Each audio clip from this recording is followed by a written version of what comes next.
ये पूरे किताब में से देख लें और इसके अलावा कई और सारी किताबें देख लें, मैट्रिक, इंटर, बीए, बीएससी, कई एग्ज़ामिनर की अप्रोच को देख लें और सबसे बढ़ के किसी भी यूट्यूब चैनल से देख लें।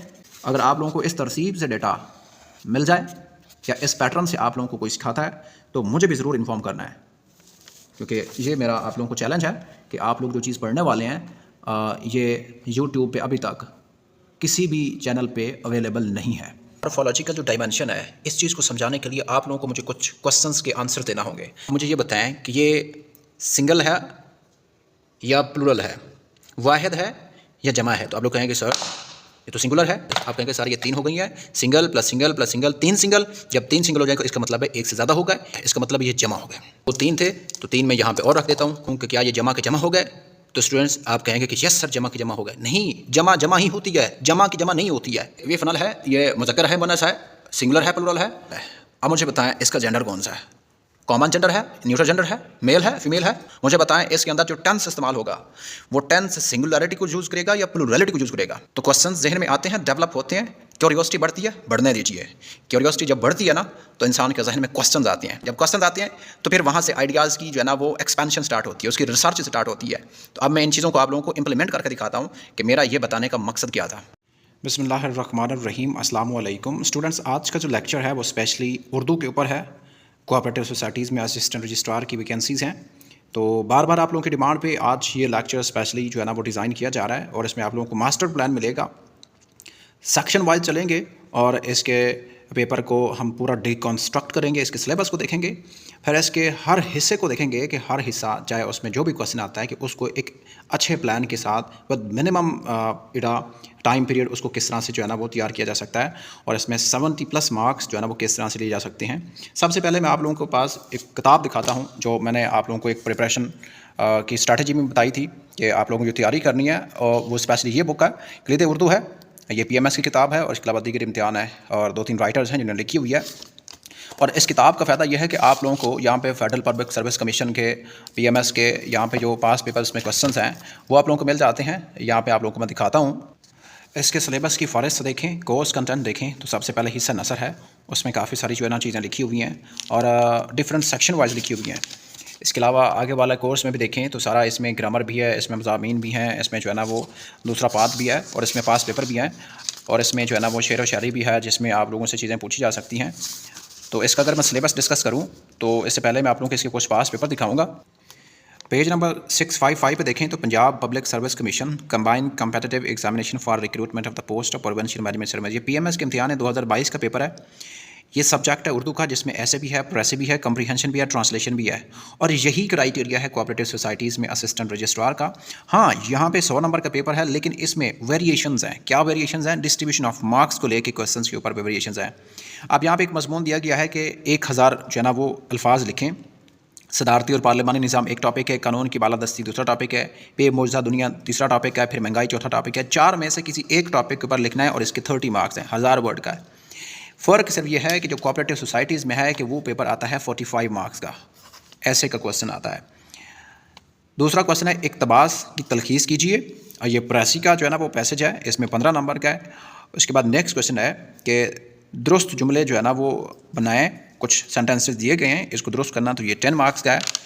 इसके साथ देखें तो नेक्स्ट हमारे पास कुछ इडियम्स जिनको मुहावरे बोलते हैं वो दिए गए हैं, इसमें से 5 का इस्तेमाल करना है। तो ये एक इडियम 3 नंबर का है, अगर सही इसको इस्तेमाल कर सकते हैं तो 3 में से 3 मिलेंगे। प्रेसी राइटिंग या ऐसे राइटिंग में होता है कि आप लोग जितना भी अच्छा लिख लें आप लोगों को पूरे मार्क्स जो है वो नहीं मिलते, लेकिन यहाँ पे आप लोगों का कोई मार्क्स नहीं कर सकता, यहाँ पे भी आप लोगों के कोई मार्क्स नहीं कर सकते। अब उसके बाद यहाँ पे कुछ शेर दिए हुए हैं जिनकी तशरीह करनी है और राइटर्स का नाम बताना है, और एक पैसेज है जिसकी जो है ना वो इंग्लिश में है और उसको जो है ना वो उर्दू में ट्रांसलेट करना है। यहाँ पे उसने जो है ना वो ट्रांसलेट किया हुआ है। अच्छा, अब यहाँ पे उसने कुछ चीज़ें पूछी हैं। अब यही पेपर पैटर्न है, इसमें देखें तो यहाँ से आइडिया लिया जा सकता है कि कोऑपरेटिव सोसाइटीज़ का पेपर किस तरह से जो है ना आ सकता है। इसके अलावा और भी पेपर हैं, यहाँ पे लाहौर हाई कोर्ट का पेपर है, यहाँ पे पीछे और देखें तो कुछ और पेपर्स जो हैं ये भी लाहौर हाई कोर्ट का पेपर है। मतलब डिफरेंट लेवल के यहाँ पे पेपर हैं, SPSC से, BPSC के, NTS के, जहाँ से उर्दू की प्रिपरेशन की जा सकती है। इसका हर सेक्शन यहाँ पे है। ये बुक आप लोगों के लिए अच्छी है, यहाँ पर प्रैक्टिस कर सकते हैं। इसके अलावा अच्छी बुक जो है ना वो उर्दू की कंपेटिटिव एग्ज़ाम के लिए नहीं है, जनरल कोर्स की आप लोगों को मिलेंगी। सो लेट्स वी मूव कि हम चलते हैं अपने कोर्स की तरफ, जिसको हमने डिस्कस करना है। स्पेशली जो इसका जो लेक्चर डिज़ाइन है वो कोऑपरेटिव सोसाइटीज़ के ऊपर है, असिस्टेंट रजिस्ट्रार के ऊपर है। अब इसका जो मास्टर प्लान है, इस प्लान के बाद आप लोग चाहें जैसे चाहें आप लोग 70+ मार्क्स ईज़िली जो है ना वो ले सकते हैं। अब तरीका मैं बताऊँगा, करके मैं दिखाऊँगा, इम्प्लीमेंट आप लोगों ने करना है। My dear YouTube community, my name is Mohammad Imran, you are watching my YouTube channel right institute. इसको लाइक कर लें, सब्सक्राइब कर लें, ताकि आप लोगों को जो भी लेक्चर यहाँ पर रिकॉर्ड होता है, जैसे अपलोड हो, सबसे पहले जो है ना उसकी नोटिफिकेशन आप तक जाती है। आप लोग उसको वॉच करते हैं, उसको देखते हैं, उससे फ़ायदा उठाते हैं।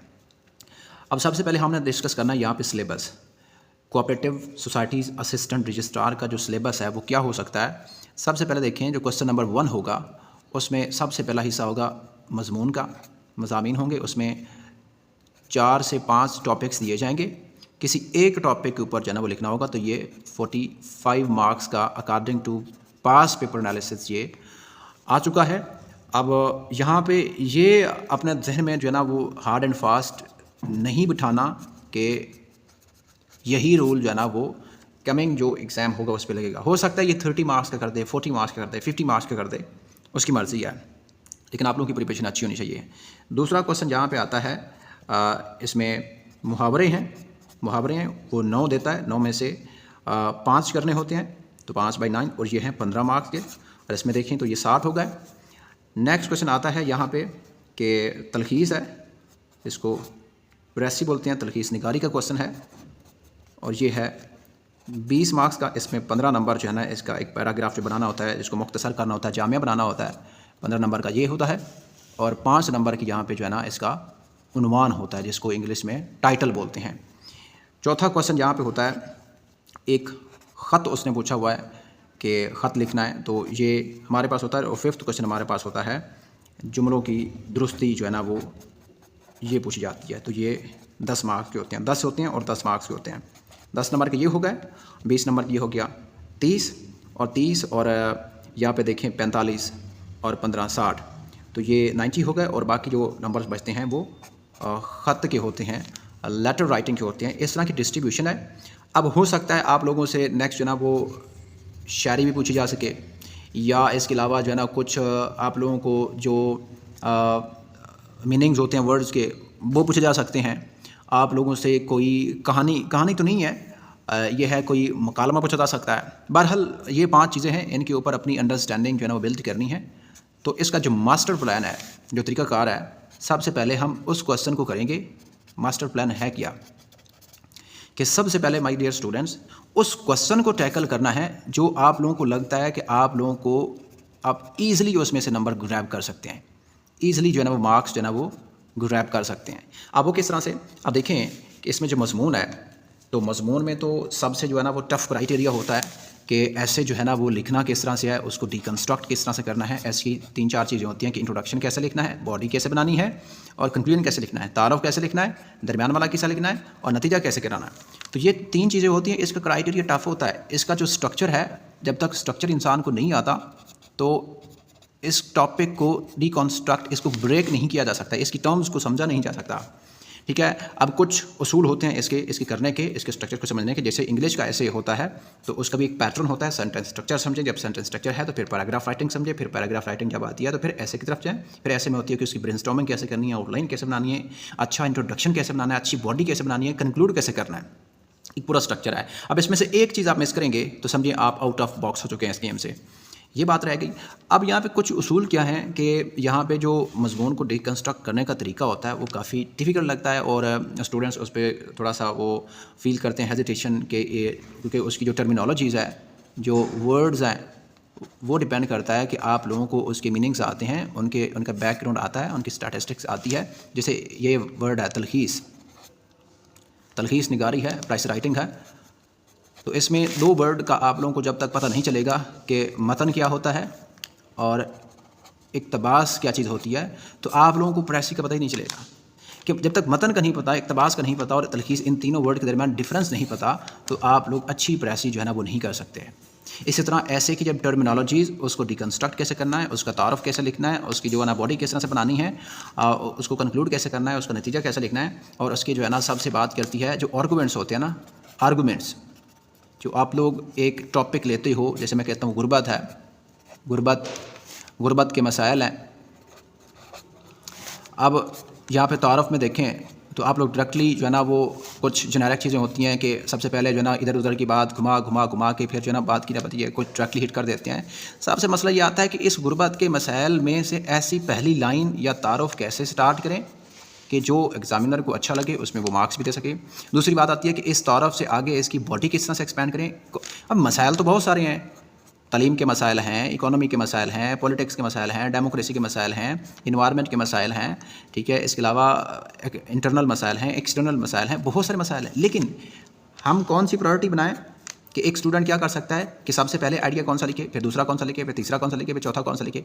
अब एग्जामिनर को क्या ये चीज़ पसंद आती है, या जो वो एक्सपेक्ट कर रहा होता है कि एक स्टूडेंट को इस तरह से लिखना चाहिए, क्या वो पसंद आता है? अगर पसंद आता है तो ठीक है, अगर नहीं पसंद आता फिर उसकी मर्ज़ी है, वो पास करता ही नहीं पड़ता। तो जो ऐसे का एक क्राइटेरिया है वो थोड़ा सा डिफ़िकल्ट है, लेकिन जो है ना वो ऐसा नहीं है कि वो इम्पॉसिबल है, पॉसिबल है, आप लोग कर सकते हैं, अच्छा ऐसे लिख सकते हैं। अब इसका फिर डेटा कलेक्शन होती है कि इसका डेटा कहाँ से कलेक्ट करें, तो इसकी ना एक पूरा लेक्चर है इसके ऊपर, एक लेक्चर नहीं बल्कि लेक्चर्स की सीरीज़ है, ठीक है। तो ये आप लोगों को सिखाई जाएगी। दूसरा क्वेश्चन आता है कि तलखीस निकालिए, ये भी थोड़ा सा डिफिकल्ट क्वेश्चन है, इसको भी समझना ज़रूरी है। अब आप लोगों के पास जो ऑप्शन है वो सबसे पहले है मुहावरे, कि आप लोगों को मुहावरे आने चाहिए। दूसरी बात है कि आप लोगों को जो दुरुस्त जुमले है ना वो बनाने आने चाहिए। अब ये दोनों मार्क्स जो है ना वो आप लोगों को 25 से 30 नंबर दे जाएंगे। फिर आता है लेटर, ख़त, आप लोगों को पता है कि ये भी 10 से 15 नंबर का होता है, ठीक है। अब इन दोनों को लगाएं तो ये 3 क्वेश्चन जो है ना वो 40 नंबर के ऊपर बिल्ड है, मिनिमम 40 नंबर के ऊपर बिल्ड है। अब 40 में से आप लोग चाहें तो यहाँ पे 40 में से 35 से 38 तक पहुँच सकते हैं। क्यों? अगर आप मुहावरा इसका मीनिंग सही लिख सकते हैं, इसको जुमले का इसका इस्तेमाल सही लिख सकते हैं और दुरुस्त जुमले सारे के सारे ठीक लिखते हैं और लेटर भी सारा का सारा सही लिखते हैं, क्योंकि इसके कुछ स्ट्रक्चर के नंबर होते हैं, कुछ स्ट्रक्चरल मार्क्स होते हैं, तो वो तो आप लोगों की करते नहीं हैं अगर आप लोग ठीक लिखते हैं तो। बाकी इसकी होती है बॉडी में आप लोगों की जो है ना वो इमला की गलती नहीं होनी चाहिए, उसका जो है इसके अलावा उसका सेंस गलत नहीं होना चाहिए, उसका मफहूम वाज़ेह होना चाहिए, उसके फ्रेगमेंट्स नहीं होने चाहिए, सेंटेंस पूरे होने चाहिए, एक पूरा पैटर्न होना चाहिए जो पीएमएस के एग्ज़ाम में या कोऑपरेटिव सोसाइटीज़ के डिपार्टमेंट है पीपीएससी वो एक्सपेक्ट करता है। तो यहाँ से अगर 15 नंबर का है तो आप लोग 12 से 13 मार्क्स यहाँ पर ईज़िली ले सकते हैं। तो पूरे तो फिर एग्जामिनर की अप्रोच है वो देता नहीं है। तो अब यहाँ पे जब आप लोग 35 मार्क्स तक ले सकते हैं तो आप लोगों के पास स्टूडेंट सिर्फ 5 मार्क्स रह गए जो आप लोगों को बाकी 2 क्वेश्चंस में से लेने हैं। अब रहेगी प्रेसी, तलखीस निगारी है। अब वो इतनी मुश्किल नहीं होती है, राउंड अबाउट आप लोग जितने भी कमज़ोर हैं, जितने भी कमज़ोर इंसान हैं, तो आप लोग कुछ ना भी करें तो आप लोग फिर भी 5 से 7 मार्क्स तो ले लेंगे, ठीक है। इसका मतलब जब 5 से 7 मार्क्स आ गए तो आप 40 प्लस पे आ चुके हैं कि आप लोग पास हो चुके हैं, इन होने वाले हैं। बाकी रह गया मजमून। अगर मजमून की आप लोग आउटलाइन अच्छी बना लेते हैं, उसका जो ड्राफ्ट है, उसका जो खाका है, उसको खाका बोलेंगे, वो अच्छा बना लेते हैं और उसकी ओपनिंग अच्छी कर लेते हैं और अंदर वाला मटेरियल आप लोगों से फिट नहीं होता, तो जितना भी एग्जामिनर करे कि आप लोगों को 10 से 15 मार्क्स जितना भी कमज़ोर लिख लें इतनी तो वो दे देगा। अब स्टूडेंट्स इसको कंबाइन करें तो आप लोगों के कितने मार्क्स बन गए, राउंड अबाउट 50 के करीब बन गए। अब जब 50 के करीब इतने आसानी से मार्क्स बन रहे हैं तो फिर क्या ज़रूरत है कि एक इतने जो है ना वो बड़े बड़े जो है ना वो ऑनलाइन क्लासेस जो है ना वो लें, ऑनलाइन क्लासेस लें और एक लंबे लंबे कोर्स के लिए 10,000, 5,000 की फ़ी जो है ना वो सबमिट करवाएं। ऐसे बेहतर नहीं है कि एक दफ़ा थोड़ा सा स्ट्रक्चर समझ लें, बाकी तो प्रैक्टिस है, आप लोगों को प्रैक्टिस जो है ना वो बना सकती है। अब प्रैक्टिस के लिए आप लोगों को जो चीज़ सिखाई जाएगी कि उसका डेटा जो है ना वो कहाँ से कलेक्ट करना है, कैसे कलेक्ट करना है, कौन से चीज़ कलेक्ट करनी है, कौन से थीम करने हैं, कौन से टॉपिक्स करने हैं, थीम करने हैं या टॉपिक्स करने हैं, वो आप लोगों को जो है ना वो तरीकाकार पूरा बताया जाएगा। अब हमने जो सबसे पहले जो डिस्कस करना है, हम सबसे पहले क्वेश्चन नंबर जो है ना 5 को लेते हैं, जिसमें जो है ना वो जुमलों की दुरुस्ती है। इसके कुछ उसूल हैं या इसको कह लें कुछ कायदे और ज़ाब्ते हैं जो आप लोगों को जहन में रखने हैं। अब इंग्लिश ग्रामर में देखें इंग्लिश ग्रामर में स्टूडेंट्स देखें तो आप लोगों को जो चीज़ मिलती है, क्या चीज़ मिलती है, आप लोग इंग्लिश ग्रामर में पढ़ते हैं पार्ट्स ऑफ स्पीच।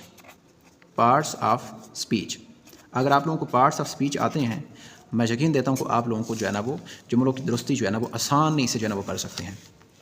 किस तरह से आसानी से कर सकते हैं, अगर आप लोगों को पता है कि वर्ब क्या होता है। अब वर्ब को उर्दू में फ़ेल कहते हैं, और फ़ाइल होता है सब्जेक्ट, और मफ़ूल होता है ऑब्जेक्ट।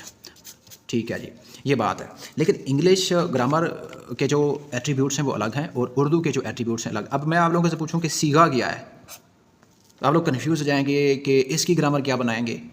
ठीक है, अब सीगे को हम वर्ब फॉर्म बोलते हैं।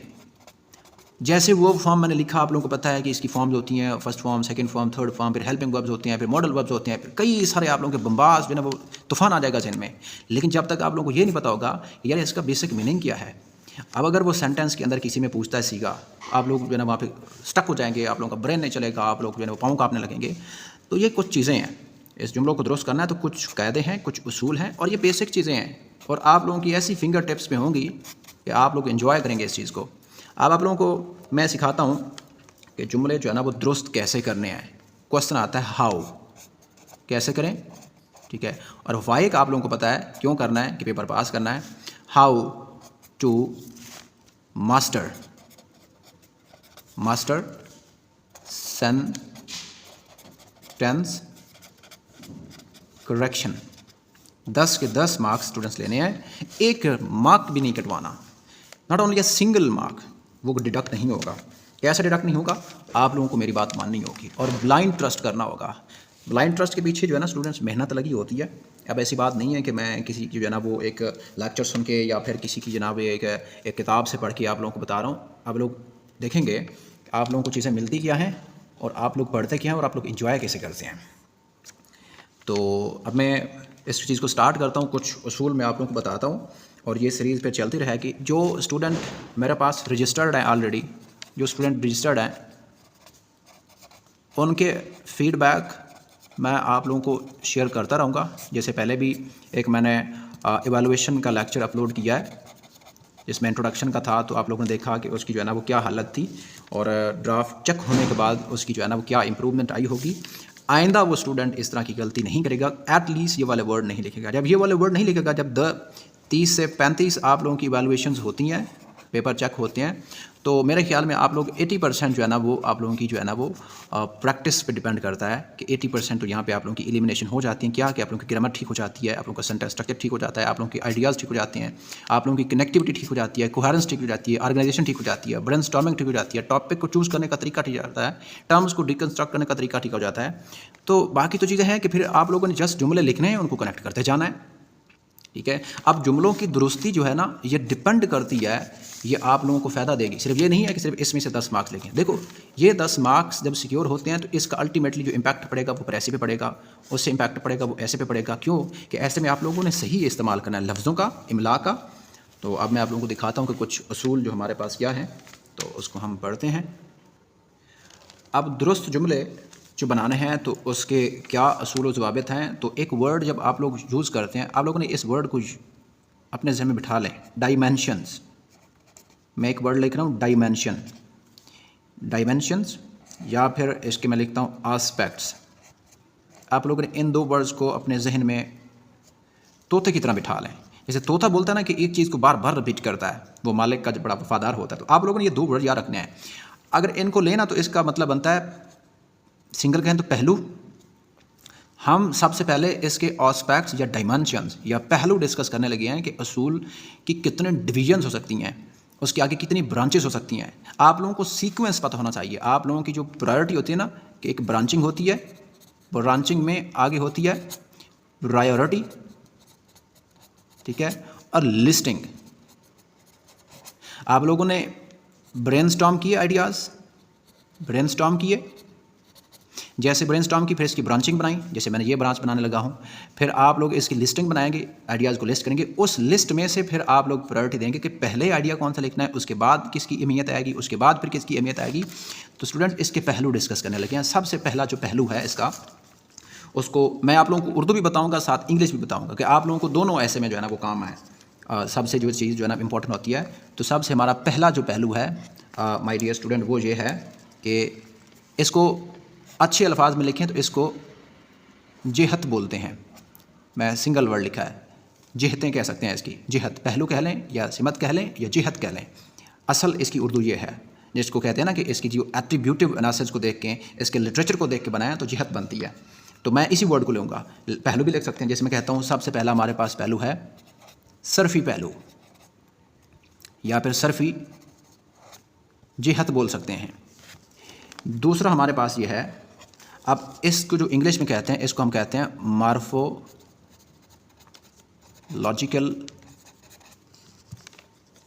डायमेंशन। ये कौन सी डायमेंशन है? मॉर्फोलॉजिकल। किसी चीज़ की मॉर्फोलॉजी डिस्कस करनी है। आप लोगों को पता है कि मॉर्फोलॉजी का मतलब क्या होता है? जो फॉर्म होती है किसी चीज़ की, किसी चीज़ के फॉर्म में घुस जाना या उसकी एनाटमी में घुस जाना। तो इसका मतलब जब इसकी फॉर्म में घुस जाएंगे तो हमें इसकी रूट पता चल जाएगी कि यार ये वर्ड ओरिजिन कहाँ से इसका हुआ है, अब इस दुनिया में इस वक्त ये वर्ड क्या कर रहा है, इसके क्या पहलू हैं, इसको कैसे ठीक किया जा सकता है। जब इसकी रूट ठीक कर लेंगे तो आप लोगों के सारे जो है ना वो किसी भी बुक से प्रैक्टिस कर लें, पैराग्राफ के पैराग्राफ छान मारें, आप लोग इसकी जो है ना वो अच्छी जो है ना वो इमला जो है ना वो दुरुस्त कर सकते हैं और जुमलों को दुरुस्त कर सकते हैं। दूसरा हमारे पास है नहवी जिहत। इसको आप लोग बोलते हैं सिंटैक्टिक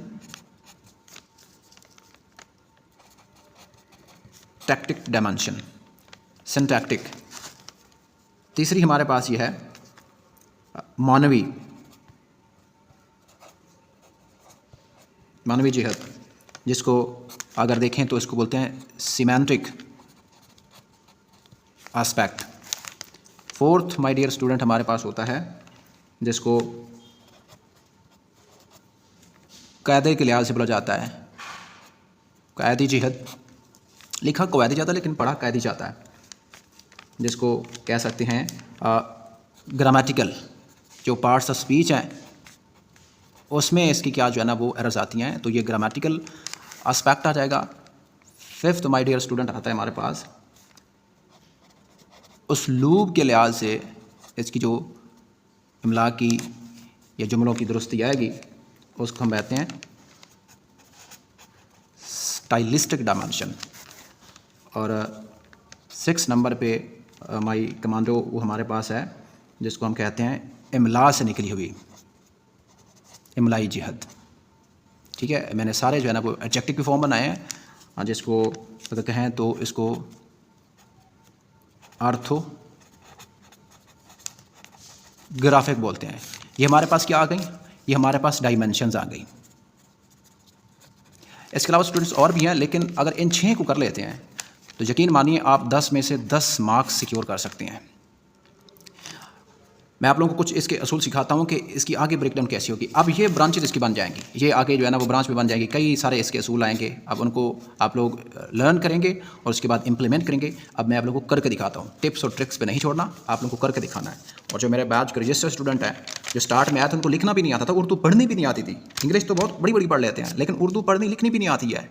लेकिन इस वक्त उनकी सिचुएशन देखें तो वो ऐसा लगता है कि वो प्रोफेसर हजरात बने हुए हैं। One thing I want to add कि ये जो किताब मैंने आप लोगों को दिखाई है ये वाली, ये पूरे किताब में से देख लें और इसके अलावा कई और सारी किताबें देख लें, matric, inter, BA, BSc, MA. ठीक है, इसके अलावा कई एग्ज़ामिनर की अप्रोच को देख लें और सबसे बढ़ के किसी भी यूट्यूब चैनल से देख लें और किसी और पर्सन से। अगर आप लोगों को इस तरतीब से डेटा मिल जाए या इस पैटर्न से आप लोगों को कोई सिखाता है तो मुझे भी ज़रूर इन्फॉर्म करना है, क्योंकि ये मेरा आप लोगों को चैलेंज है कि आप लोग जो चीज़ पढ़ने वाले हैं ये यूट्यूब पे अभी तक किसी भी चैनल पे अवेलेबल नहीं है। तो अब हम इस तरीक़ेकार को सीखेंगे और आप लोग इंजॉय करेंगे। और ये चीज़ मुश्किल नहीं है स्टूडेंट्स, ये बहुत आसान चीज़ है और ये कम्प्रीहेंसिव चीज़ आप लोगों को जो ना मिल रही है। तो अब जब इतनी मेहनत स्टूडेंट आप लोगों के लिए टीचर करता है तो फिर टीचर का भी कुछ राइट बनता है। क्या राइट बनता है कि आप लोग सब्सक्राइब जब नहीं करते, शेयर्स नहीं करते, तो ये कंट्रीब्यूशन आप लोगों से एक्सपेक्ट किया जाता है। बहरहाल मैं आप लोगों को ये नहीं कहता हूँ कि आप लोग सब्सक्राइब कर लें, आप लोगों की मर्ज़ी करें या ना करें। हमारे पास मॉर्फोलॉजिकल जो डायमेंशन है, इस चीज़ को समझाने के लिए आप लोगों को मुझे कुछ क्वेश्चंस के आंसर देना होंगे। अब मेरे पास ये पेंसिल्स हैं, अगर मैं एक सिंगल को उठाऊं तो आप मुझे ये बताएं कि ये सिंगल है या प्लूरल है, वाहिद है या जमा है। तो आप लोग कहेंगे सर ये तो सिंगुलर है। अब मैं ये कहूँ कि ये सिंगल है या प्लूरल है, तो आप लोग कहेंगे सर सिंगल है। अब सिंगल और सिंगल, अब फिर ये कहूँ तो सर आप कहेंगे सिंगुलर है। अब तीनों को मैं कहूँ, अब मुझे बताएं कि ये सिंगुलर है ये प्लूरल है। आप कहेंगे सर ये 3 हो गई है, single plus single plus single, 3 single. जब 3 सिंगल हो जाएगा इसका मतलब है एक से ज़्यादा होगा, ये प्लूरल होगा, इसका मतलब ये जमा हो गया। अब मैं कहता हूँ वो 3 थे तो 3 मैं यहाँ पे और रख देता हूँ। तो अगर मैं पूछूँ कि क्या ये जमा के जमा हो गए, तो स्टूडेंट्स आप कहेंगे कि यस सर जमा के जमा हो गए। नहीं, जमा जमा ही होती है, जमा की जमा नहीं होती है। 6 हैं तो भी जमा है, 7 हैं तो भी जमा है, 100 हो जाए, लाख हो जाए, मिलियन हो जाए, ट्रिलियन हो गए तो उसको प्लूरल ही बोलेंगे। प्लूरल का प्लूरल नहीं होता, ठीक है। जैसे मेरे पास ये किताब है, अब मैं कहूँ कि मेरे पास एक किताब है तो मुझे बताएं ये वाहिद है ये जमा है, तो आप लोग कहेंगे sir it's a singular book, एक है तो ये वाहिद है। लेकिन अगर मैं कहूँ कि मेरे पास ये फर्स्ट पेज है तो कहेंगे सर ये फर्स्ट पेज है, सिर्फ एक पेज है, सिंगुलर है। अगर मैं कहूँ कि ये बताएं, आप कहेंगे सर प्लूरल है। अब मैं आप पूछूँ कि नेक्स्ट क्वेश्चन मेरा ये है कि मुझे ये बताएं कि इस पेंसिल का जेंडर क्या है। ये मेल है, फीमेल है, न्यूटर है, कॉमन है। आप लोग कहेंगे सर ना तो ये मेल है ना तो ये फीमेल है, तो इसका जेंडर मुज़क्कर है या मुअन्नस है। तो आप लोग कंफ्यूज जाएंगे कि पेंसिल मुअन्नस होती है या मुज़क्कर होती है, ठीक है। तो अब मेरे पास टेबल है तो मैं कहता हूँ मुज़क्कर है या मुअन्नस है। ये क्वेश्चंस का जवाब मुझे आप लोग देंगे। नेक्स्ट क्वेश्चन ये है स्टूडेंट्स, ये मेरे पास एक फ़नल है और ये एक मेजरमेंट के लिए मेरे पास जो है ना पेट्रोल को डीजल को मेजर करने के लिए एक बर्तन है। अब मुझे बताएं कि ये फ़नल है, ये मुज़क्कर है मुअन्नस है, सिंगुलर है प्लूरल है। नेक्स्ट मेरा ये क्वेश्चन ये है कि ये बॉटल है। अब मुझे बताएं इसका जेंडर कौन सा है। ये सिंगुलर है, प्लूरल है, कॉमन जेंडर है, न्यूट्रल जेंडर है, मेल है, फीमेल है। इसके अलावा मेरे पास ये एक आयरन है। अब मुझे इसका बताएं इसका जेंडर कौन सा है, सिंगुलर है, प्लूरल है, इसकी फॉर्म कौन सी है। जब इस्त्री करेंगे मैं कहता हूँ कि मैं आयरन कर रहा हूँ, कपड़े इस्त्री कर रहा हूँ। मुझे बताएं इसके अंदर जो टेंस इस्तेमाल होगा वो टेंस सिंगुलरिटी को यूज़ करेगा या प्लूरलिटी को यूज़ करेगा। मैं कहता हूँ कि मैं सिर्फ एक जो है ना वो ड्रेस को एक शर्ट को आयरन करता हूँ, तो आई आयरन माई शर्ट। तो आप यहाँ पे आयरन को, अब ये तो नाउन है, आयरन क्या है इसलिए नाउन है, लेकिन आई आयरन को मैंने यूज़ किया है। तो क्वेश्चंस जहन में आते हैं, डेवलप होते हैं, क्यूरियोसिटी बढ़ती है, बढ़ने दीजिए। क्यूरियोसिटी जब बढ़ती है ना तो इंसान के जहन में क्वेश्चंस आते हैं, रिटोरिक क्वेश्चंस आते हैं। जब क्वेश्चंस आते हैं तो फिर वहाँ से आइडियाज़ की जो है ना वो एक्सपेंशन स्टार्ट होती है, उसकी रिसर्च स्टार्ट होती है। तो अब मैं इन चीज़ों को आप लोगों को इम्प्लीमेंट करके दिखाता हूँ कि मेरा ये बताने का मकसद क्या था। तो अब इसकी प्रैक्टिकल इम्प्लीमेंटेशन मैंने आप लोगों को कुछ दिखाई, अब प्रैक्टिकली मैं आप इसको करके दिखाता हूँ। देखें उर्दू आसपास पढ़ी है, ग्रामर आसपास पढ़ी है। आप लोगों को अब टॉपिक आता है types of gender. Types of gender ये क्या है, ये सिंगुलर प्लूरल जो पढ़ते हैं ना नाउन में, ये नाउन का ही टॉपिक है, ठीक है। नाउन प्रोनाउन का टॉपिक है। अब आप लोगों को इंग्लिश में आता है लेकिन उर्दू में नहीं आता, तो आप लोगों को मैं सिखाता हूँ। टू माय डियर स्टूडेंट, जो मॉर्फोलॉजिकल डायमेंशन है या सर्फी पहलू है, इसको हम या तो मुअन्नस में इस्तेमाल करते हैं, मुअन्नस में इस्तेमाल करते हैं, या फिर मुज़क्कर में इस्तेमाल करते हैं। दूसरा पहलू देखें तो इसमें देखते हैं कि ये वाहिद है या फिर जमा है। अब वाहिद जमा क्या होता है, या कोई नाउन होगा या कोई प्रोनाउन होगा। आप लोगों को इंग्लिश में बताएं तो समझ आती है, क्योंकि आप लोगों को पता नहीं है कि वाहिद जमा किसकी बात हो रही है। अब नाउन प्रोनाउन क्या होते हैं भाई, सब्जेक्ट होते हैं, सब्जेक्ट होते हैं ना। नाउन प्रोनाउन क्या होगा, या सब्जेक्ट होगा या ऑब्जेक्ट होगा, कोई एक बात तो होगी ना। अब सब्जेक्ट की इंग्लिश की उर्दू क्या होती है, फ़ाइल। इसका मतलब है कि हम जब भी फ़ाइल की बात करेंगे तो इसका मतलब हमारे पास फ़ाइल किस अंदाज़ में आएगा। फ़ाइल हमारे पास जो है ना वो आएगा 4 अंदाज़ में आएगा कि ये मुज़क्कर है, ये मुअन्नस है, ये वाहिद है, ये जमा है। तो ये 4 चीज़ों को जवाब दे, ये हमारे पास एक बात हो गई। अब आप लोगों को इसके मीनिंग से पता चाहिए। मुज़क्कर को इंग्लिश में क्या कहते हैं, मैस्कुलिन, मैस्कुलिन बोलते हैं ना। अच्छा, मुअन्नस को क्या कहते हैं, फेमिनिन। जैसे फेमिनिन लिखा तो आप लोगों को पता चल गया ये तो फीमेल्स को रिप्रेजेंट करता है, ये वर्ड तो मेल को रिप्रेजेंट करता है, ठीक है। आप लोगों को ये 2 वर्ड्स का पता चल गया। लेकिन अब मैं पूछता हूँ कि मेरे पास ये एक फ्लावर है, ठीक है, मेरे पास ये एक फ्लावर है, मुझे बताएं इसका जेंडर कौन सा है, ये मैस्कुलिन है या फेमिनिन है। तो आप लोग कंफ्यूज हो जाएंगे, सर ये हमारे जो है ना वो क्या मुश्किल क्वेश्चन पूछ लिया है।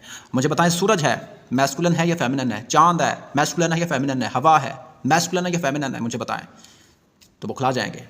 तो ये इतना आसान नहीं है, थोड़ा सा समझना सिर्फ मुश्किल है। अब वाहिद आप लोगों को पता है सिंगुलर को बोलते हैं और जमा आप लोगों को पता है प्लूरल को बोलते हैं।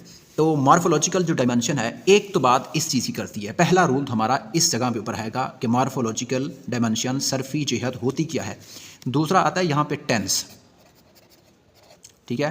टेंस का मतलब क्या होता है कि हम यहाँ पे फॉर्म ऑफ वर्ब की बात करेंगे, फॉर्म ऑफ वर्ब की बात। अब फॉर्म ऑफ वर्ब को आप लोगों ने सीगा के वर्ड से याद करना है। वैसे तो हम कहते हैं कि वर्ब क्या होता है, फेल होता है, और ये फेल की जो है ना भी इकसाम आ जाएंगी, first form, second form, third form, fourth form. नहीं, आप लोगों ने इसको उर्दू में सीगा बोलते हैं, सीगा का वर्ड याद रखना है, ठीक है। इतनी बात याद हो गई। आप लोगों को पता है कि सब्जेक्ट, ऑब्जेक्ट क्या होता है, मफूल होता है। ऑब्जेक्ट क्या होता है, मफूल होता है हमारे पास।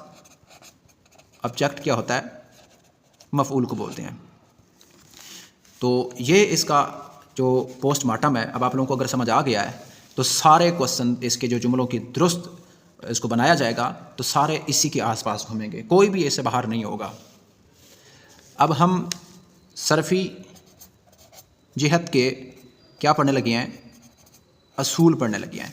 असूल में हमारे पास फर्स्ट असूल या इंग्लिश में क्या है तो रूल क्या है हमारे पास कि अगर जो सब्जेक्ट है फेल है, फ़ाइल है, अगर ये वाहिद है तो हमारे पास वर्ब क्या रहना चाहिए, वो भी वाहिद आना चाहिए। वर्ब क्या रहना चाहिए, वो भी वाहिद आना चाहिए।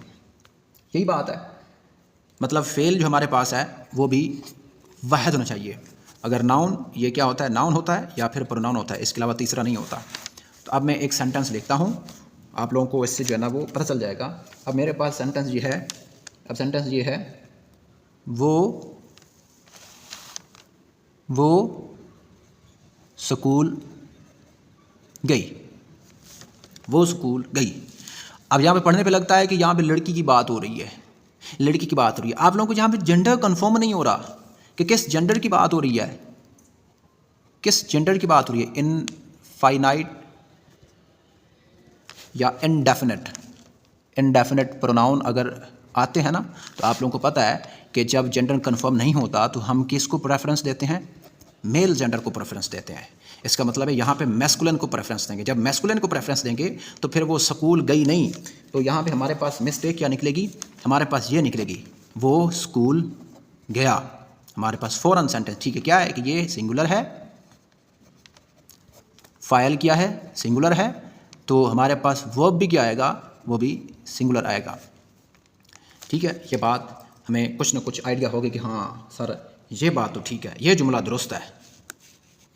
तो कैसे दुरुस्त हुआ, आप लोगों को रीज़न पता चल गई कि ये मुज़क्कर था। जब मुज़क्कर था हमने प्रेफरेंस मुज़क्कर को दी, तो फिर यहाँ पे जो है ना वो मैं पता चल गया।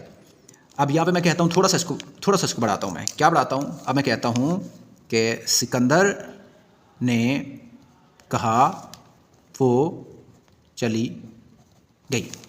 ठीक है, सिकंदर मेल है, ठीक है, और यहाँ पे कंफर्म नहीं है कि ये वो कौन है। अब देखो ना, वो क्या है, कोई थिंग है, कोई सब्सटेंस है, तो इसका मतलब सिकंदर है। हम यहाँ पे बात कर रहे हैं वहद और जमा की, सिंगुलर और प्लूरल की, मैस्कुलिन और फेमिनिन की। इसका मतलब है वो को हम क्या कंसिडर करेंगे, मुज़क्कर कंसिडर करेंगे। जब मुज़क्कर कंसिडर करेंगे तो यहाँ गई हट जाएगा, तो यह बन जाएगा गया। ठीक है, तो ये बात समझ आ गई। ये एक छोटा सा देखो ना, बेसिक, ये सब्जेक्ट है, ये वर्ब है, ये ऑब्जेक्ट है। ठीक है, हम इसे लिखते हैं ना, ही गोज़ टू स्कूल या ही वेंट टू स्कूल। वो स्कूल जाता है, वो स्कूल गया, ऐसे लिखते हैं ना। ये सब्जेक्ट वर्ब, बस सब्जेक्ट और वर्ब का एग्रीमेंट पहला रूल है सर्फी मॉर्फोलॉजिकल डायमेंशन का। हम नेक्स्ट प्रोसीड करते हैं। अब अगर मैं कहूँ कि ये लड़का है, इसका नाम मैं कॉमनली अहमद का देता हूँ। अब अहमद क्या कर रहा है, दौड़ रहा है। अब मैं लिखता हूँ अहमद दौड़ रही है। तो स्ट्रक्चर में क्या गलती है कि अहमद है, मेल है, फिर यहाँ पे टेंस क्या होना चाहिए, वो मेल के हिसाब से होना चाहिए। तो इसका मतलब है कि टेंस में क्या गलती है, रही है नहीं आएगा बल्कि रहा है आएगा। ठीक है, तो ये हमारे पास जो है ना वो टेंस की जो है ना वो हमें पता चल जाएगा कि यहाँ पे वर्ब जो है ना वो Ahmad is running, Ahmad is running. तो हमारे पास ये सेंटेंस ठीक हो जाएगा। तो थोड़ी सी समझ आ गई स्टूडेंट। तो कॉन्सेप्ट क्या निकला, हमारा पहला रूल क्या निकला कि फ़ाइल के हिसाब से जो फेल है उसका सीगा दुरुस्त होना चाहिए। हमारे पास ये फर्स्ट रूल हमने पढ़ लिया। इसको आप लोगों ने कॉपी पे लिख लेना है और इसकी प्रैक्टिस करनी है। अब मैं आप लोगों को एग्जांपल्स और भी देता हूँ। एक छोटी सी बेसिक एग्जांपल दी है किताब पे, आप लोगों को समझ आ जाए कि मैं पढ़ा क्या रहा हूँ, आप लोग पढ़ क्या रहे हैं। अब मैं थोड़ा सा लेंथी सेंटेंस लूँगा, ऐसे सेंटेंस लूँगा जिस तरह से पेपर में पूछा जाता है। वज़ीर आज़म ने कहा, क्या कहा कि वो कौम को रोशन मुस्तकबिल की तरफ ले जाने के लिए दिन रात मेहनत कर रही है। अच्छा जी, इस सेंटेंस को करेक्ट करना है तो स्ट्रक्चर के हिसाब से देखें तो लगता है कि सेंटेंस ऑलरेडी जो है ना वो कोहेरेंट है, सही है, ऑर्गेनाइज्ड है, प्रॉपर्ली इसका स्ट्रक्चर ठीक है। अब वज़ीर आज़म, आप लोग सोचेंगे कि वज़ीर आज़म जो प्राइम मिनिस्टर होते हैं वो तो फीमेल भी होती है, और कोई सारी एग्जांपल्स भी मिलेंगी कि मार्गरेट थैचर भी तो थी, वो भी तो यूके की प्राइम मिनिस्टर थी, शायद उसकी बात हो रही हो। नहीं स्टूडेंट्स, माय डियर स्टूडेंट्स, यहाँ पे मैंने कहा है कि जेंडर की जो प्रेफरेंस है आप लोगों ने मेल को देनी है। यहाँ पे मेल की बात हो रही है। अब जब यहाँ पे मेल की बात हो रही है इसका मतलब ये मुज़क्कर है। जब ये मुज़क्कर है तो ये बात तो ठीक है। अब वो से मतलब क्या है, ये वो अपने आप को कह रहे हैं, ये अपने आप को कह रहे हैं। वज़ीर आज़म ने कहा, खुद को इनडायरेक्ट कह रहे हैं। कौम को रोशन मुस्तकबिल की तरफ ले जाने के लिए दिन रात मेहनत कर रहे हैं। कौन दिन रात मेहनत कर रहा है? ठीक है, वज़ीर आज़म। जब ये मुज़क्कर है तो फिर रही है, ये मुअन्नस है। जब ये मुअन्नस है, अगर इन दोनों को देखें तो ये वो जो है वो वज़ीर आज़म को रिप्रेजेंट कर रहा है, तो ये वो यहाँ पे रहा है होना चाहिए। फिर यहाँ पे भी मुज़क्कर का जो है ना वो स्ट्रक्चर होना चाहिए। तो इसका मतलब पता चला कि हमें जो जेंडर है और जो उसका सीगा है, वो सीगा क्या है, सीगा क्या था हमारे पास, वो मुज़क्कर का था, तो यहाँ पे हम मुज़क्कर लगाएंगे। तो ये जुमला जो है ना वो दुरुस्त होगा, क्योंकि मेहनत कर रही है मुअन्नस का सीगा है, जबकि वज़ीर आज़म क्या है, वो मुज़क्कर है, इसलिए कर रहा है दुरुस्त होना चाहिए। तो यही जो है ना वो दुरुस्त है। तो एक लंबा सेंटेंस हमने देखा, तो उसके हिसाब से भी हमने जो है ना वो सेंटेंस को बना लिया। अब आप लोगों ने क्या करना है, आप लोगों ने अपनी तरफ से be honest, 2 sentence at least इसी तरह के आप लोगों ने बनाने हैं। खुद से प्रैक्टिस करनी है, दिमाग को झंझोड़ें, किसी किताब की तरफ ना जाएं या मेरे यूट्यूब की तरफ ना जाएं। अपने आप से अगर 2 सेंटेंस बना लेते हैं, यकीन मानिए ये रूल आप लोगों को दोबारा नहीं भूलेगा। ये मुझसे लिखवा लें। तो हमारे पास पहला असूल यही था। अब हम नेक्स्ट असूल की तरफ चलते हैं। सरफ़ी असूल में से हम असूल नंबर 2 या रूल नंबर 2 पढ़ रहे हैं। अब रूल नंबर 2 में हम क्या पढ़ने लगे हैं कि मुज़क्कर और मुअन्नस का कुछ आइडिया आप लोगों को हो चुका है कि मुज़क्कर को किस तरह से इस्तेमाल करना है और मुअन्नस को किस तरह इस्तेमाल। ये मुज़क्कर प्लस मुअन्नस का दुरुस्त इस्तेमाल ये कैसे करते हैं। जैसे मैं कहता हूँ एक ये स्टूडेंट्स हैं, कुछ स्टूडेंट्स बैठे हैं, ये स्टूडेंट्स बैठे हैं, एक क्लास है, स्टूडेंट्स बैठे हैं, और यहाँ से एक टीचर जो है ना वो इंटर होती है। यहाँ पे दरवाजे से एक टीचर इंटर होता है, मेल को लेते हैं, यहाँ पे टीचर इंटर होता है और यहाँ पे आके जो है ना वो खड़ा हो जाता है। तो हम जो है ना वो फिर ये लेसन देता है, पढ़ाता है इनको। अब ये क्या कह रहा है इनको, अब ये टीचर इन स्टूडेंट्स को क्या कहता है, मैं उसको अपने अल्फाज में लेता हूँ कि ये नया क्या है, नई आने वाला उस्ताद बच्चों को नज़्मो ज़ब्त सिखा रहा है या सबक देता है। अब मैंने इसको लिखा। अब इससे आप लोगों को फ़ौरन पता चल गया कि सर जी अगर ये मेल है तो फिर यहाँ पे नई नहीं आएगा, यहाँ पे वर्ड जो है ना नया आना चाहिए। यहाँ पे सम टाइम उस्तानी लिखा जाता है, या उस्तादी लिखा जाता है तो ये भी गलत होता है। उस्ताद उस्ताद ही रहता है। Teacher is always a teacher. ठीक है, इसका मतलब है हमने यहाँ पे देखा कि मुज़क्कर का जो है ना वो इस्तेमाल सही नहीं था। इस तरह करके जो है ना वो आप लोग जो है ना वो इस्तेमाल कर सकते हैं। लेसन आप लोगों को पता है सबक को कहते हैं, और डिसिप्लिन की बात हो रही है यहाँ पे कि डिसिप्लिन सिखा रहा है, तो इस तरह के आप एग्जांपल ले सकते हैं। अब ये टीचर यहाँ पे ये एक लड़की है, ठीक है, इसका नाम मैं कहता हूँ कि ये ज़ैनब है। अब ये टीचर कहता है, क्या कहता है कि ज़ैनब अच्छा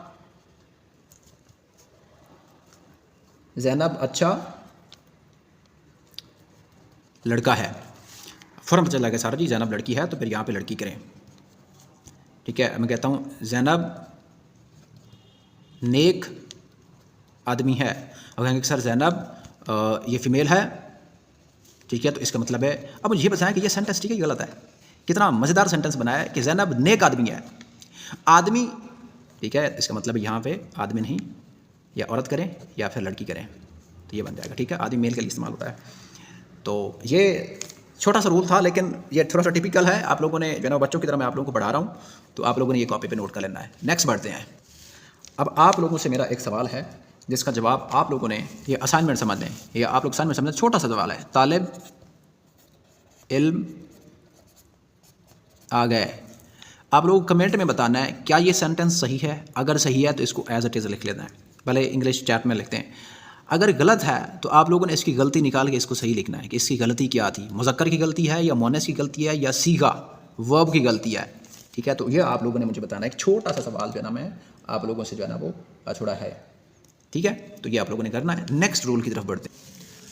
चलें, मैं आप लोगों के लिए एक और सेंटेंस भी जो है ना वो लिख देता हूँ। ये बहुत आसान सा है। तमाम उम्मीदवार ने इम्तिहान, कौन सा इम्तिहान, पीपीएससी के इम्तिहान में शानदार कारकर्दगी दिखाई। ठीक है, ये सेंटेंस भी आप लोगों ने करेक्ट करना है। आप लोगों ने करेक्ट करके दिखाना है मुझे और कमेंट सेक्शन में बताना है, ताकि आप, जब मेरा कहने का मतलब ये नहीं है कि आप कमेंट करें तो जो है ना ये एक वीडियो जो है ना वो बड़ी अच्छी हो जाएगी और जो है ना यूट्यूब मेरा दिखाएगा। देखिए, कमेंट का मतलब यह है कि आप लोग कमेंट जब करेंगे तो मैं कमेंट के ऊपर वीडियो बनाऊँगा, उस लेक्चर को ले आऊँगा, आप लोगों को जो है ना वो रिप्रेजेंटेशन मिलेगी, कॉन्फिडेंस बूस्ट होकर के देखें जो है ना वो टीचर जो है ना कुछ ना कुछ कर रहा है, तो आप लोगों के अंदर भी कुछ ना कुछ जो है ना वो इंसान जागेगा जो अंदर बैठा हुआ है और सोच रहा है कि मुझे अप्लाई करना चाहिए, क्या मुझे उर्दू पढ़ना चाहिए, मैं तो सारी ज़िंदगी पढ़ा नहीं है, मुझे इमला नहीं आती, मुझे लिखना नहीं आता, मुझे पढ़ना नहीं आता, वो खुद ब खुद जाग जाएगा। असूल नंबर 3 है। क्या असूल है? ज़मीर और इसकी जो जिन्स है और जो तादाद है, नंबर, जेंडर, प्रोनाउन, नाउन। ठीक है, तो इनका आपस में क्या होना चाहिए, जो एग्रीमेंट है, ये मैं कहूँ या फिर रब्त कह लें, ये रब्त दुरुस्त होना चाहिए। वो कैसे? जैसे मैं कहता हूँ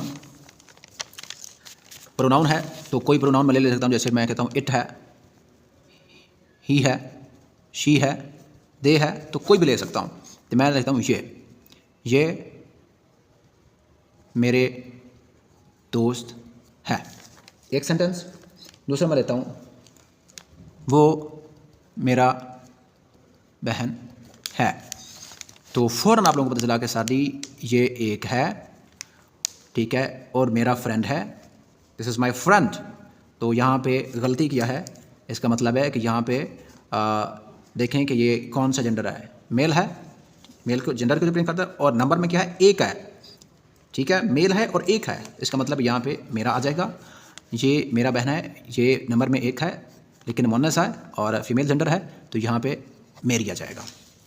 बस इतना सा जो है ना ये वाला रूल है, और आप लोगों ने इस चीज़ को याद रखा। 4 असूल हमारे पास तो ये है कि जो फेल है और फ़ाइल है और मफ़ूल है, उनका आपस में क्या होना चाहिए, एग्रीमेंट होना चाहिए।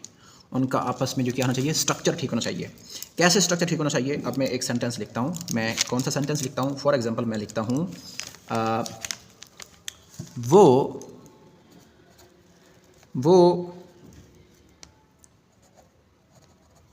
ऐशा मारा लड़के को। अब आप लोगों को पता चला कि ये क्या क्या मतलब सेंटेंस लिखा हुआ है, इसका क्या मफहूम बन रहा है, कुछ सेंटेंस स्ट्रक्चर बन रहा है? स्ट्रक्चर नहीं ना बन रहा है। इसका मतलब हम इसको सीधा करेंगे, वो आयशा ने लड़के को मारा। पॉइंट करें, वो कौन? ये आयशा है। हम यहाँ पे खड़े होकर करें, वो ये आयशा ने किसको मारा? इस लड़के को मारा। ठीक है, तो ये इसका स्ट्रक्चर होता है। नेक्स्ट जैसे मैं एक और सेंटेंस लिखता हूँ, तुमको वो किताब दिया। अब इसको भी ये होता है कि तुमको वो किताब दी गई। किताब दिया नहीं होता, किताब दी गई है। अच्छा, जैसे मैं कहता हूँ अली खाया आम को, इसके बनेगा कि अली ने आम को खाया। यह भी गलत है, यह बनेगा अली ने आम खाया। है ऑटोमेटिकली ऑब्वियसली पता है कि आम को खाया गया है, तो यहाँ पे को लगाने से सेंटेंस गलत नहीं करना। ये नहीं कहना कि देखो मैं कुछ काम कर रहा हूँ, पेंसिल लिख रहा हूँ, मैं ये नहीं कह सकता कि पेंसिल के ज़रिए मुझसे लिखा गया। ऑब्वियसली पता है कि पेंसिल के ज़रिए पेंसिल लिख रही है, ऑटोमेटिकली पता चल रहा है। ठीक है, यहाँ पता चल रहा है कि ऑटोमेटिकली जो ना अली खा रहा है, सेब खा रहा है, फ्रूट खा रहा है, खाना खा रहा है, कुछ कर रहा है, तो फिर को लगाने की ज़रूरत नहीं है। तो ये छोटी छोटी मिस्टेक नहीं करनी है। तो ये भी पता चल गया हमारे पास। रूल नंबर 5 हमारे पास ये है कि सिफ़ात बोलते हैं हम, सिफ्त की जमा है, इसको हम बोलते हैं एडजेक्टिव्स। और मौसूफ होता है नाउन, जो डिस्क्राइब किया जाता है। और जिनस आप लोगों को पता है कि जेंडर को बोलते हैं, और अदद आप लोगों को पता है नंबरिंग, जो तादाद है। तो इनका आपस में हम आहंगी का मतलब है यहाँ पे कंसिस्टेंसी कह सकते हैं, या जो पीछे मैंने एक वर्ड इस्तेमाल किया है कि एग्रीमेंट होना चाहिए इनका आपस में। जैसे एग्जांपल मैं लिखता हूँ, क्या एग्जांपल मैं लिखता हूँ, अब मैं कहता हूँ, हम एक ही एग्जांपल को ले रहे हैं क्योंकि उसको समझने में आप लोगों को आसानी होगी। डिफरेंट एग्जांपल देने से तो आप लोगों के जो कॉन्सेप्ट है ना वो उल्टे हो सकते हैं और दिमाग जो है ना वो घूम सकता है। मैं कहता हूँ वो अच्छा लड़कियाँ हैं। हमें पता चला कि यहाँ पे सबसे पहले एडजेक्टिव कौन सा है? एडजेक्टिव हमारे पास यहाँ पे है गुड, ये हमारे पास एडजेक्टिव है। अब लड़कियाँ हैं, ये डिपेंड करेगा कि सब्जेक्ट कौन सा इस्तेमाल किया है। मौसूफ जिसकी बात हो रही है, जिसको डिस्क्राइब किया जा रहा है, क्या डिस्क्राइब किया जा रहा है? वो क्या है? अच्छा क्या है? लड़कियाँ हैं। अब वो क्या है? अब ये हमारे पास पता है कि वो का मतलब होता है सिंगल, सिंगल। अब यहाँ पे हम मेल को तो रिप्रेजेंट नहीं कर सकते क्योंकि आगे उसने लिखा हुआ है लड़कियाँ। इसका मतलब है जेंडर हमारे पास, जिन्स जो है हमारे पास वो फीमेल किया, मैस्कुलिन किया है। इसका मतलब है वो एक है, वो एक है। इसका मतलब है यहाँ पे लड़कियाँ। पहली बात तो अगर लड़कियाँ ठीक करना है तो वो भी कर सकते हैं, लेकिन हमारी जो मिस्टेक है वो एडजेक्टिव में है। अगर वो है तो इसका मतलब है वो अच्छी लड़कियाँ हैं। लड़कियां हैं तो इसलिए हैं आया है। अच्छी लड़की करेंगे तो फिर है लिखेंगे, वो अच्छी लड़की है। तो माय डियर स्टूडेंट, ये होता है काम। जैसे मैं कहता हूँ नेक बच्चे अच्छी हैं, नेक बच्चे अच्छी हैं। भाई नेक हैं और बच्चे हैं, ये एडजेक्टिव है, ये मौसूफ है। बच्चे मौसूफ बनाया जा रहा है, यहाँ पे नाउन बनाए जा रहे हैं क्योंकि एडजेक्टिव क्या है? वो नाउन को क्वालिफाई करता है, नाउन को रिप्रेजेंट करता है, नाउन की डिफाइन करता है, नाउन के बारे में बताता है। तो अब ज़्यादा हैं, चिल्ड्रन की बात हो रही है, प्लूरल बात हो रही है, तो यहाँ पे फिर प्लूरल वाला जो है ना वो हमारे पास जो है ना वो आएगा तो अच्छे आ जाएगा। तो इस तरह करके आप इसको यूटिलाइज़ करेंगे। उसूल नंबर 6 हमारे पास है कि जो वर्ब है उसका जो टेंस है वो ओवरलैप करना चाहिए, वो एग्री करना चाहिए फ़ाइल के साथ। वर्ब का टेंस मैं किस तरह से बात कर रहा हूँ, जैसे मैं एक एग्जांपल लिखता हूँ। मैं एग्जांपल क्या लिखता हूँ? अली, अहमद या मलिहा गुज़श्ता साल बैरून मुल्क जा रहा है। मलिहा गुज़श्ता साल बैरून मुल्क जा रहा है। अब मलिहा है, ठीक है। आप लोग कहेंगे सर ये तो फ़ीमेल है, ठीक है फ़ीमेल है। तो पहली बात तो ये है कि यहाँ पे मिस्टेक हो गई कि यहाँ पे रही है होना चाहिए, ठीक है जी, ये बात तो ठीक हो गई। अब यहाँ मैंने कहा है कि टेंस को फॉलो करेगा, जो वर्ब है ना वो टेंस को फॉलो करेगा। उसका जो सब्जेक्ट है, ये सब्जेक्ट है यहाँ पे, ये फ़ाइल है, फ़ाइल को इसको फॉलो करेगा।